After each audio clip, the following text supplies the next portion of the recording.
Welcome back. اور آج کا ٹاپک جیسے میں نے بتایا بڑا زبردست ہے اور ہم بات کر رہے ہیں, آپ کی کالز بھی شامل کریں گے. صبا جی آپ کچھ اپنا موقف دینا چاہ رہی تھی میری ڈپریشن والی بات. بالکل, میں آپ کی ڈپریشن والی بات کے اوپر یہ بات کہنا چاہتی ہوں کہ مطلب آپ میڈیا یہاں پہ بڑا سینسٹائز ہونا چاہیے کہ وہ لوگ جو کہ آپ جن سے بات کر رہے ہیں, جن کے ساتھ ڈسکشنز چل رہی ہیں, اور ایون کہیں سے آپ کو کسی کی کوئی بات بھی آتی ہے, بہت سارے لوگ میڈیا کے تھرو سیکھتے ہیں, بہت سارے کیا دنیا سیکھتی ہے میڈیا کے تھرو. اور اگر آپ ایک مارننگ شو میں جس کو بہت زیادہ دیکھا جاتا ہے وہاں پہ بیٹھ کے کسی ڈپریشن کے مریض کا مذاق اڑا رہے ہیں, دس از ایکچولی ریڈیکولس. وہ ہوسٹ جن سے ہم یہ امید کرتے ہیں کہ وہ ہمارے ریپریزنٹیٹیو ہیں, ہمارے لوگوں کو سکھاتے ہیں چیزیں, اگر وہ خود ہی یہ کریں they need to learn, they need to be sensitise for this کہ انہوں نے اپنے لوگوں کے ساتھ جن کے کیسز وہ پریزنٹ کریں انہوں نے کس طرح سے بہیو کرنا ہے اور کس طرح سے ان کی انفارمیشن اور ان کی رسپیکٹ کو انٹیکٹ رکھنا ہے. دس از ناٹ دا وے کہ آپ کے پاس کوئی پیشنٹ آ رہا ہے آپ اپنے ہی مزے میں اس کو مذاق اڑانا شروع کر دیں گے. میں نے اس بات کو ڈسکس نہیں کرنا تھا, مگر جب آپ نے یہ بات کی نا کہ ڈپریشن بھی ایک بیماری ہے, ہاں, اور اب ڈپریشن کے پیشنٹ کو ہم مریض ہی تو کہتے ہیں. بالکل ایسا ہی ہے. اور یہ بہت امپورٹنٹ چیز آپ نے ابھی مینشن کی ہے کہ دیکھیں پتہ کہ مارننگ شوز ہمارے گھروں میں بہت زیادہ دیکھے جاتے ہیں فضا, اور اس سے لوگ بہت کچھ سیکھتے ہیں. ان کا پرپز ہی یہی ہے, جیسے ابھی ہم بیٹھے باتیں کر رہے ہیں, کوئی فن کے لیے تو نہیں آئے ہوئے, اپنا ٹائم چھوڑ کے سامنے. میں نے تو یہاں پہ کوئی شادیاں بھی نہیں کرائی, میرا کوئی مقصد نہیں, میں نے کرانی ہے پلیز اپنے گھر میں شادیاں کریں, کسی پرٹیکولر ٹاپک پہ بات کرنے آئے ہیں. سو میں ہمیشہ یہ بات کرتی ہوں کہ میڈیا سے بہت سارے لوگ سیکھتے ہیں.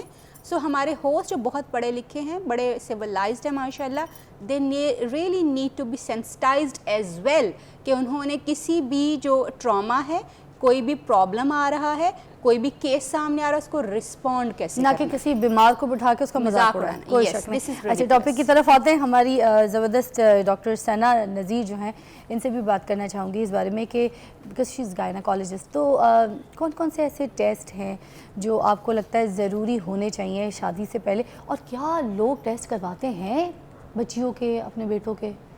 Okay, thank you so much for this question. سب سے پہلے تو میں یہ آنسر کرنا چاہوں گی کہ کیا نکاح کے ساتھ میڈیکل سرٹیفکیٹ لگانا ضروری ہے یا نہیں.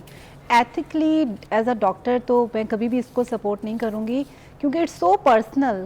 ہم کبھی بھی کسی کو, اگر ہم میل کی رپورٹس بتا رہے ہوتے ہیں تو ہم کوشش کرتے ہیں وہ میل کو ہی بتائی جائیں, ایون فیمیل کو بھی نہ بتائی جائیں. اور اگر ایسا کچھ اٹیچ کر دیں گے نکاح نامہ سے تو وہ ایک تو ایک اسٹگما بن جائے گا, بعد میں جو ہوتا ہے وہ دیکھی جائے گی, لیکن وہ ایک بہت ہی ایک طرح کا ڈسٹربنگ ہوگا. اگر کچھ ایسا ہے تو اسے میوچل انڈرسٹینڈنگ سے, اگر اتنی انڈرسٹینڈنگ ہے تو وہ اپنے اپنے لیول پہ کروائیں. اب جو ٹیسٹ جیسے تھیلیسیمیا کے پیشنٹ ہوتے ہیں, اب کزن میرجز میں ہوتے ہیں, ہسبینڈ وائف, ٹھیک ہے, اب وہ بچہ ایسی زندگی گزار رہا ہوتا ہے, آپ کو پتہ ہے یہ سب سے امپورٹنٹ ہے. کزن میرج میں ہی تھیلیسیمیا کامن ہے. فار ایگزامپل, مگر پھر میرا سوال یہ ہے کہ بعد میں جو شادی ٹوٹے اس سے پہلے یہ چیزیں پتہ چل جائیں, یہ نہیں صحیح. یہ دیکھیں, جو تھیلیسیمیا یا جو کزن میرج کی ڈیزیز ہے نا, یہ جسٹ تھیلیسیمیا ایک سکل سیل ڈیزیز بھی ہے.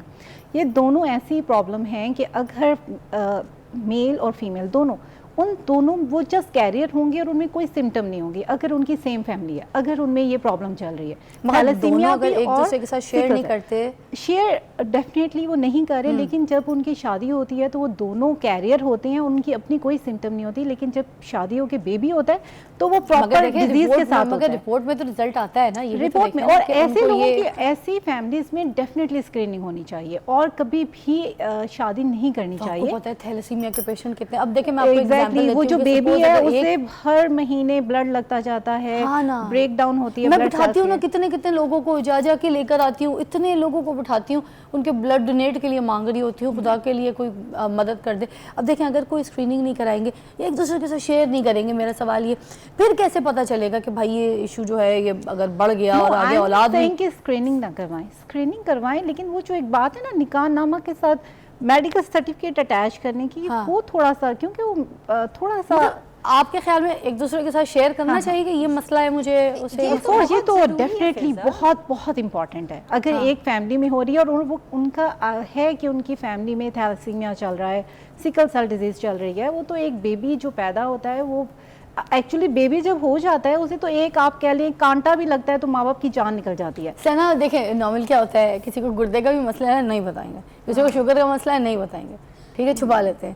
लड़की को कोई प्रॉब्लम है तो भी नहीं बताएंगे, तो ये तो धोखा हुआ ना। बांझ का भी कोई प्रॉब्लम है तो भी नहीं बताएंगे, ऐसे ही चलता है। धोखा देंगे तो फिर हराम है, मना है। अच्छा, अगर हक़ ज़ौजियत पर मर्द या औरत दोनों में से अगर कुदरत नहीं रखता किसी भी पॉइंट ऑफ व्यू से, मेडिकली, साइकोलॉजिकली, मतलब मेंटली, तो उसको इजाज़त नहीं है निकाह की, मना है, उसके लिए गुनाह है। इमाम मोहम्मद का यहाँ तक फतवा भी मौजूद है कि अगर कोई औरत निकाह कर ले और उसका शौहर कैपेबल नहीं है, तो अगर डॉक्टर उसके बारे में राय देता है कि इलाज हो जाएगा तो थोड़ा टाइम दिया जाएगा, 1 साल या 2 साल, उसके बाद अगर नहीं इम्प्रूवमेंट है तो फिर रुजू किया जाएगा और उसके बाद उसको निकाह जो है अदालत उस निकाह को ख़त्म कर देगी, फस्ख निकाह। एग्जैक्टली ऐसा ही है। और Fiza, this is really really important कि शादी से पहले देखें, शादी के बाद भी बहुत कुछ हो सकता है। शादी के बाद किसी को हेपेटाइटिस हो सकता है, किसी को डिप्रेशन हो सकता है, किसी को और कुछ भी हो सकता है।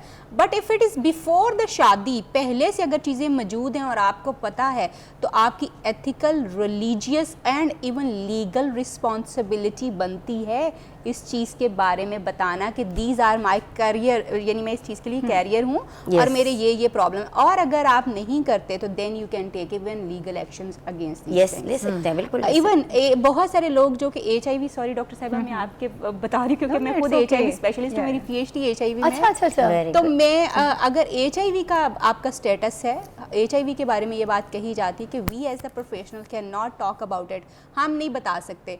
लेकिन लेट मी टेल यू कि हमने पूरे ख़ानदान जो हैं वो एजुकेट किए हैं इसके ऊपर, क्लिनिक पे बिठा के पहले पेशेंट को एजुकेट किया कि देखो नोइंगली तो मैं ऑन कर ले कोई तो ज़िंदगी बड़ी खुशहाल और बड़ी अच्छी गुजर जाएगी, चीज़ें भी ठीक हो जाएंगी।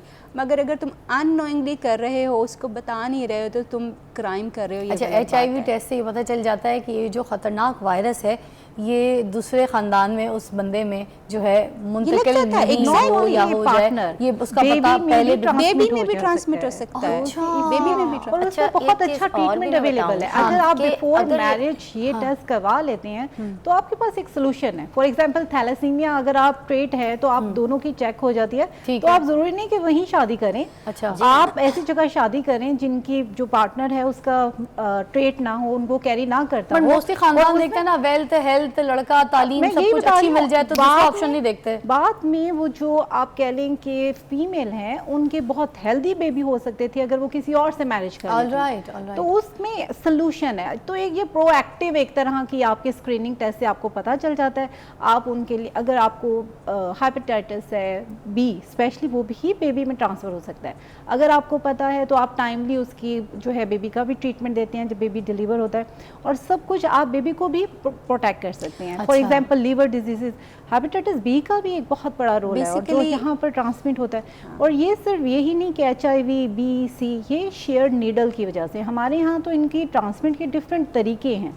और ब्लड ट्रांसफ्यूज किसी को हो रहा है, उसमें भी ये होता है कि हमें पता ही नहीं होता कि फीमेल को ये इशू चल रहा है, और वो फिर आगे पार्टनर और फिर बेबी में भी ट्रांसफर हो रहा है। बहुत सारे फिज़ा में यहाँ पे मज़ीद ये ऐड करूँगी। देखें, पता क्या, जब आप किसी को बता लेते ना, you take somebody on board, maybe कोई आपको सेक्शुअल प्रॉब्लम भी है, क्योंकि सेक्शुअल प्रॉब्लम्स को डील करती हूँ, मैरिटल सेक्शुअल प्रॉब्लम्स को, तो बहुत सारे लोगों को ऑलरेडी पता होता है कि उनको एज़ोस्पर्मिया है। बहुत सारे लोगों को ये पहले से पता होता है कि they may not be able to perform, तो हम लोग उनकी वो सेक्सुअल असेसमेंट्स उनको देते हैं।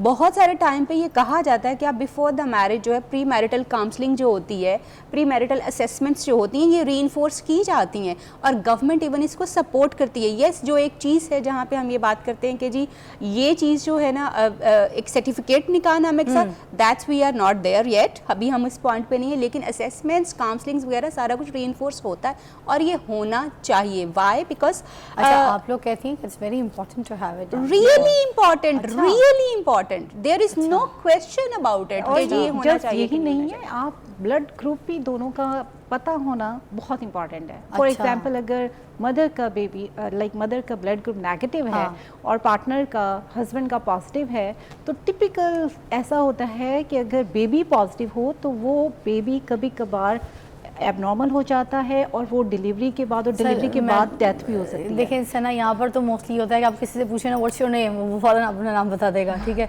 और उससे अगर आपने ऐसी साथ पूछा what's your blood group, driving licence बनना होता और आप है तो actually ब्लड मैं ग्रुप इसलिए पता होता है, ब्लड ग्रुप ड्राइविंग लाइसेंस के अच्छा साथ। मैं आपकी तरफ आऊँगी ब्रेक के बाद, ठीक है, और कॉल कीजिए ताकि मैं आपकी बात को, आपके मौक़िफ़ को, आपके कोई एक्सपीरियंस को अपने प्रोग्राम में शामिल करूँ और फिर प्रोग्राम को आगे लेके चलूँ, क्योंकि ये टॉपिक सिर्फ आपके लिए डिज़ाइन किया, तो अब मैं इस ब्रेक के बाद कॉल्स रिसीव करूँगी। Take a break.